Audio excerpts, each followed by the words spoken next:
Okay, folks, for the fourth week in a row, this is Carrie Coatney on operating under the auspices of the Purple Pinup Guru Panache Plaza platform at Blogspot. No, I always get this wrong. At WordPress.com. Just put PP Guru Carrie Coatney into your Google box, and there'll be a link that takes you right to the blog.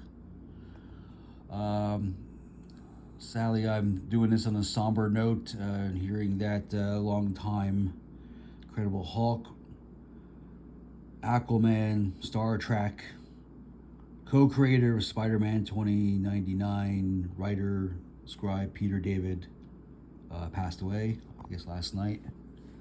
I used to occasionally hang around with him during my early years of attending Comic-Con. I tell in the blog that I once participated in like an assistant editor seminar at San Diego one year, and it was one of his Incredible Hulk comic books that I was used to, I guess, give it another look-see over. It was one of the issues after Todd McFarlane had left. A pitch-in artist had done, I think he had the Absorbing Man in it, or the Abomination. I don't know. I forget the story, but anyway, yeah, he's gone, and the world's a little emptier now. And he's only, you look at it, he's only 7 years older than me. So I wanted to talk about, before I dig into the books here, Free Comic Book Day. I like to recount a brief synopsis or so of the origin story. And it was founded back in 2002 by Joe Field, proprietor of Flying Colors Comics in Concord, California, place I never heard of, but apparently it's adjacent to the Bay Area. And he was also a partner in WonderCon before it moved down to San Diego. He just on a lark wrote a column for this magazine called Comics Retailer, which I used to submit articles, editorials, and whatever to the sister magazine's Comics Buyer's Guide. When I was working as a coordinator at San Diego Comic-Con as small press department, I used to submit my all this stuff to the Comics Buyer's Guide, outlining what my department was going to be doing and things, my PR pieces, so to speak.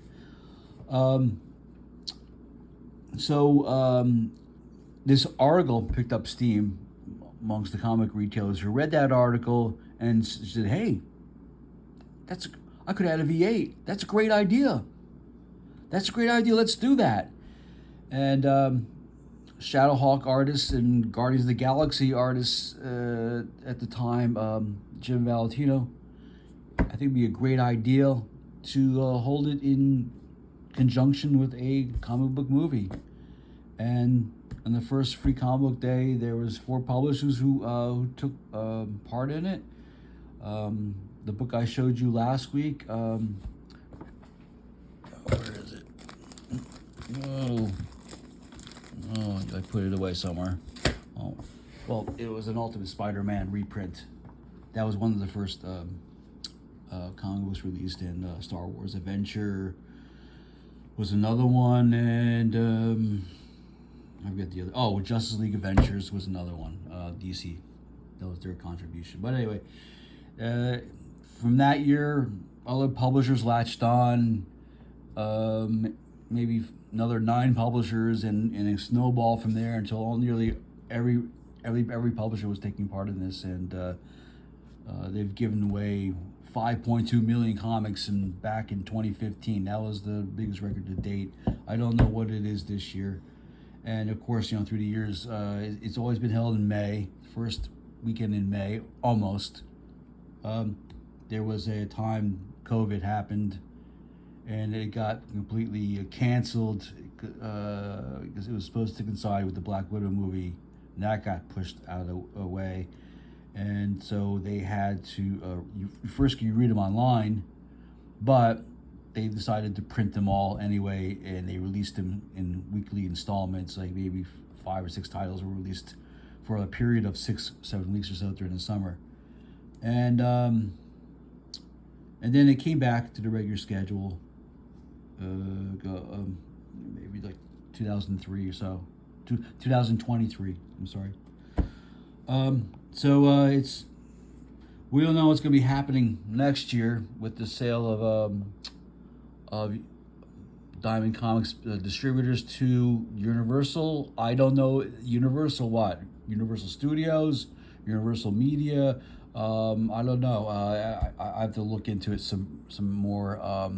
But I sure hope Universal can handle Free Comic Book Day better than they can handle their streaming service Peacock. 'Cause I'm about to jump ship on that streaming service. Okay, so I want to get into the first book, and the first book is a stunner. Mark Spears Monsters. I've heard somebody tell me that he did a signing down in Florida at a comic book store, and there was lines around the block to get this guy a signature on this book. I like how the book is done. It's sort of like a homage to a videotape cover. But I can see what the hoopla is all about. Yeah, you open the page, and I'm floored. This is my first exposure to his work. He's like the best photogenic artist I ever seen since Alex Ross. But he especially is just drawing like monsters and stuff. And the story, I mean, look at that color, man. Jeez, I can't get over this color. The moonlight reflecting on cars and this little girl coming out of nowhere, and he just runs into this clown in the street and says, "Hey, little girl, want to go to Happy Land or something?" I don't know. He lures her to a amusement park and so, and I can't get over it. Well, then look at that. Holy cow. So he's doing this 30s, 40s era pulp style on these Universal monster type characters, and he's got like a character that he sort of like a homage to the Spider, I'm gonna say. This guy here. You know this book is so bright because the sun, the light reflecting on it. It's magnificent. But he sort of like looks like the Spider a bit. Man, but I was blown away by this. If there's a trade paperback, I know the 5th issue comes out. This series comes out in stores Wednesday, and I want to know if the first 4 are collected in trade paperback. Because I want to latch onto that book. I want to get in on this. So. Make sure you scan the QR code, because not only you get an online version of this book, but you get to read the first issue for free. And I think this was a leftover from last week's toy box. This is like a kitty robot fighting aliens adventure thing. But what I'm blown away by this book. Next, Marvel Voices. This is something that probably the Trump administration would sneer at, because it's a book about diversity, and the Trump administration probably look like, hey, is that a DEI book, related book? Because we want to make sure that everyone gets fired, But Marvel Voices is like a thing they've been doing for years, celebrating diversity in comics. They do these thick $10 books, which it could be a Latino themed book, a black themed book, a LB, a gay and lesbian book, and X-Men. I think they've had, because the X-Men are comprised of all sorts of ethnic groups. They get their own anthology and things, and of course Iron Hearts will be coming to Disney Plus in a month from now, maybe. So it leads off with a whole new story starring her, and she fights this villain called Wormhole. And I'm kind of wondering, while I'm reading this story, is this guy sort of related to the Spot? Because he does all these crazy whirly things, and people get transported to places, and it was okay. There's a Black Panther and Storm story. I assume this is all new too, because I don't know where it doesn't tell you where it came from. And usually there are some long prose type of editorials telling what the program is about. And these books were started by a woman who's a podcaster now, who's also a comic book professional and a podcaster on the side, and she got this program rolling, and she used to write all bunch of stuff through the past editions of long-winded prose pieces, in some interviews too. This is a Black Panther and Storm story of them trying to get a handle on their grandkids, because they're little racketeers. I mean, they're little rapscallions, rather to say, and they get into a lot of trouble. And there's some excerpts from past Voices editions or special editions that deal with diversity. Mystique and Destiny have a wedding. There's a Robbie Ray's Ghost Rider story in here that's taken from a book that I have in my reading pile, my queue rather, I have not read yet. So this is just an excerpt from this. And another book I have in my queue that's slated to be read in my Marvel pile is this one shot of a new character that was introduced on the What If animated show. Native American Kahori. She's like sort of like an Apache or American Indian mage, or Native American mage, something like that. And she origin goes back to the 1600s, I believe. And she's taken in by Doctor Strange as an apprentice or so. So I look forward to reading that book when I get around to it. Megaman. Megaman was recently seen on an episode of Amazon's Secret Level anthology series, which is a bunch of animated shorts cobbled together representing a game. Incidentally, a guy I marched with in the picket line 2 summers ago, Rick Overton, did the voice of Dr. Light. But this is just simply a setup for a new miniseries coming out, and it's Mega Man trying to preempt a invasion by some robots, giant robots and droids and whatsoever. And you're into this sort of thing. This guy sort of looks like Gigantor a bit.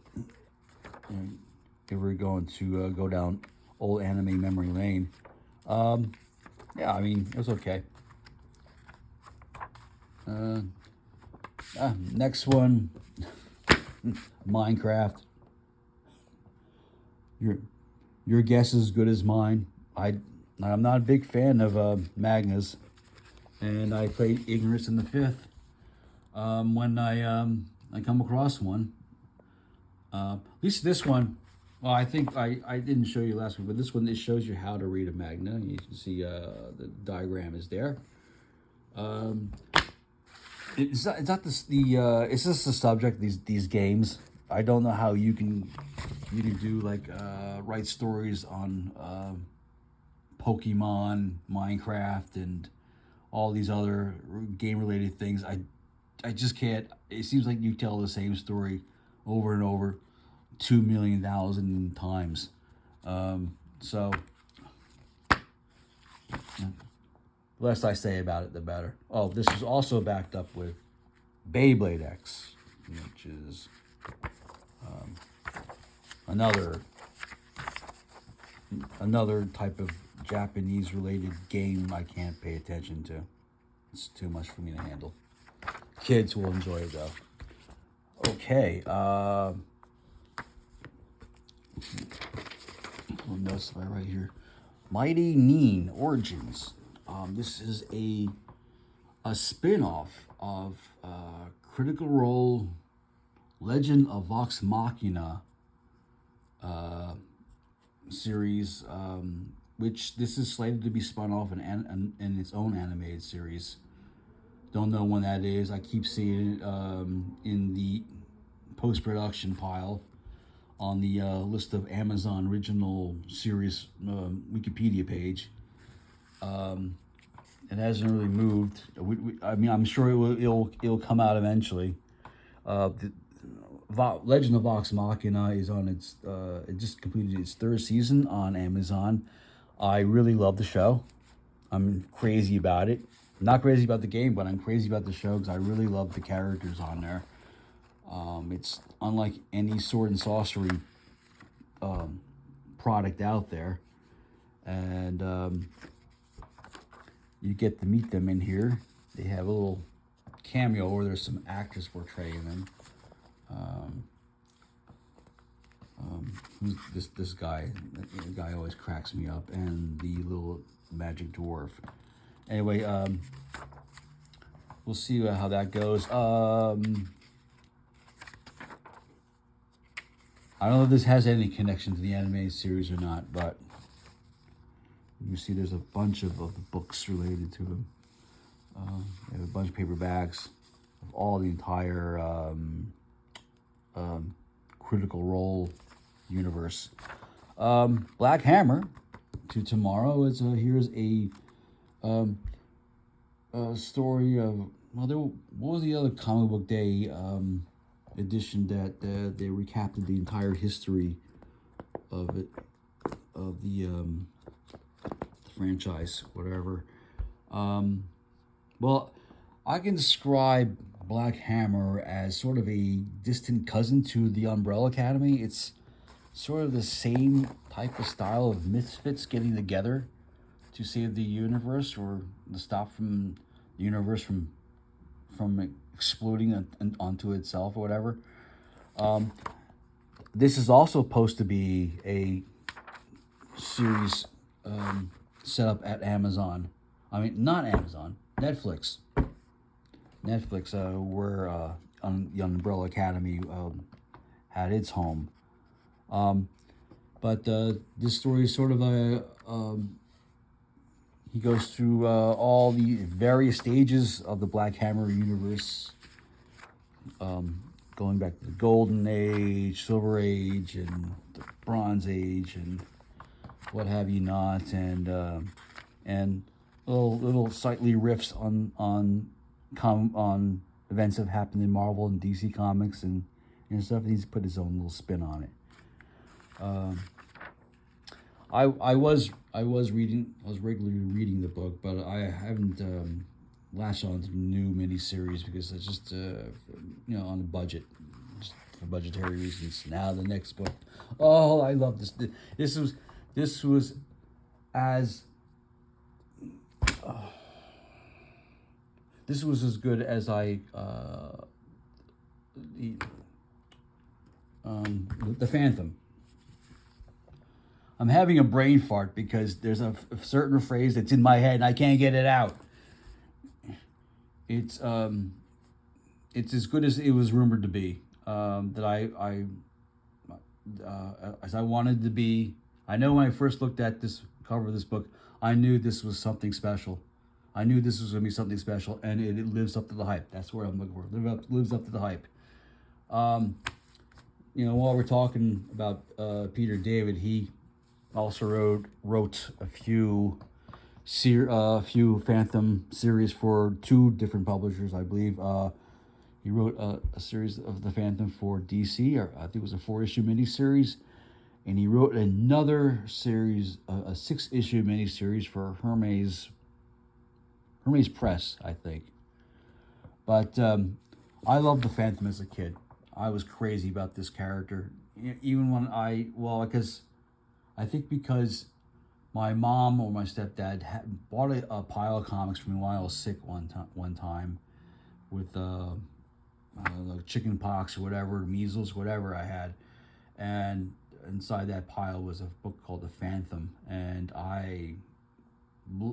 ever since I opened up that one issue, it was a Charlton published book. I've been in love with this character, and in all his various incarnations. Jim Apparel, I think, drew those Charlton issues. Even as a kid, I've been reading these type of books. I've read the paperbacks. This is from 1975 or so. I read these in grade school. Instead of Hardy Boys or Tom Swift, I picked up these Phantom paperbacks along with Doc Savage and the Shadow and the Avenger and all those fun characters. But I found this one in an antique store here in Sherman Oaks, and I got it. I haven't read it. I only read like 2 or 3 of them, but there's like a series of 16 of them or so, and they were written by Lee Falk, who also created the comic strip character. The Phantom goes back to 1936. He predates Batman as like the first masked adventurer. And here's another crazy thing that just came to mind. Back in the mid-90s, I had made contact with this guy, I think through the pages of Comics Buyer's Guide, of an ad he put out, and this guy was bragging about a museum he had about the Phantom, and out in Oakland, California. I forget the guy's name, but I had sent $10 out to him. He sent me back a videotape, and sure enough, he had wall-to-wall Phantom memorabilia. And he was from Australia, too, where the Phantom is very, very popular. This is like Australia's like #1 superhero out there, and he's publishing thousands and thousands and thousands of books out there. And but there was a kicker. The kicker was that he had you had to, okay, if you ordered the videotape, you were obligated to buy something from his memorabilia store. And I wasn't into it. This new series is coming on the heels of Flash Gordon, published by Mad Cave, and Mad Cave is doing a spectacular job of bringing back like old anime, 60s cartoons and comic strip characters. Flash Gordon came out last year, 0 issue, and I instantly fell in love with that series. That's written by Jeremy Adams, who's also the same guy who writes Green Lantern, and instantly fell in love with it. It's up to issue, I think I picked up 9 last Wednesday, but Defenders of the Earth came after soon that, which is Flash, Phantom, and Mandrake the Magician, and that not really fitting the bill for me because the artwork is sort of off-putting in it, and it's also written by Dan DiDio.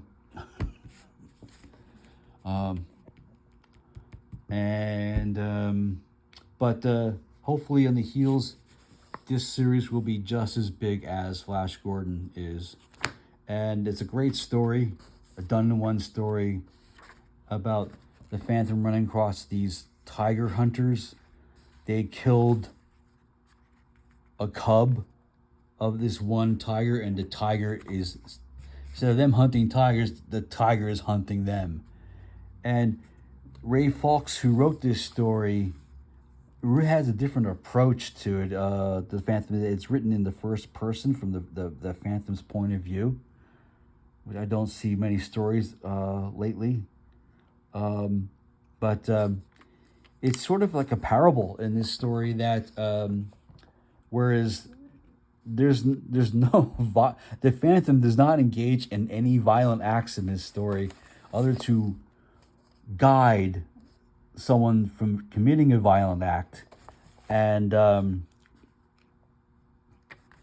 it's quite a different approach to the character. I'm all aboard for this. I can't wait for this series to start, and I'll be there buying it. There's speaking of Defenders of the Earth. Okay, here's something new. Looks interesting, called Endless Night. Do some research on that. Next, Post Malone's. Not familiar. I didn't know this guy was a rap artist or so, but this is his comic book project about a cherished parishioner trying to protect his family from being captured by demons, and he sort of possesses the soul of a truck driver. Its origins going back to the Six Petals, a secret sect of the Knights Templar, are in desperate need of a holy weapon to drive back the scourge. I don't know how this guy, he's been excommunicated from his church, and he's now possessing the soul of a freight truck driver to take on these demons. And it was quite the black white art. The artwork is by what's his name? Nathan Golden. Yeah, he I believe he's an Eisner nominated artist for his work on Barbaric, which I also know from a previous free comic book day edition. And if you hit the QR code on this, some disappointment is going to abound, because the hardcover collection, I don't know if this is the graphic novel or this is a series, but apparently a hardcover collection of the series is almost sold out. There's something sold, except for the trade paperback, I assume. But it's a novel concept, and I don't know too much about Post Malone. He's a rapper per se, a songwriter, and he's also the curator of Post Malone's Oreo cookies, which are pretty damn good, because it's like a salted caramel filling inside the cookies, and I bought a box, a package of them, and it lasted me a few days. Okay, this is a flip book. Boom Studios coming in with Power Rangers Prime, and you flip it over, and it's VR Troopers, and the artwork is Tricia Forstner. It sort of reminds me of that series that Tony Fleece does. We're done in the style of, what was it, Strays? So it reminded me of a little bit of that. Artwork's cute. And you see there's some, Dan Moore is also involved with this. You know him, his work on DC's World's Finest and Justice League Unlimited. And if you flip it over to the VR Troopers, which is, I guess, something, another revival project they're starting. He did some characters in there too. Oh yeah, here, Dan Moore did some designs in there too. Okay, if you're into that sort of thing, it is for you. Here's an interesting thing. Slow Monkey, Enigma Town, and something beyond Predator, I think. Slow Monkey is some martial arts student who she takes on the role of oh, this is oh, she dons the ancient helmet of Wukong, and she gains the experiences and abilities of every warrior who's ever worn it. And she becomes the snow monkey and she's sort of like well, if you like that hit monkey show on Hulu, that's that a Marvel property, then this is certainly the because it's sort of similar in style to it. Another feature is this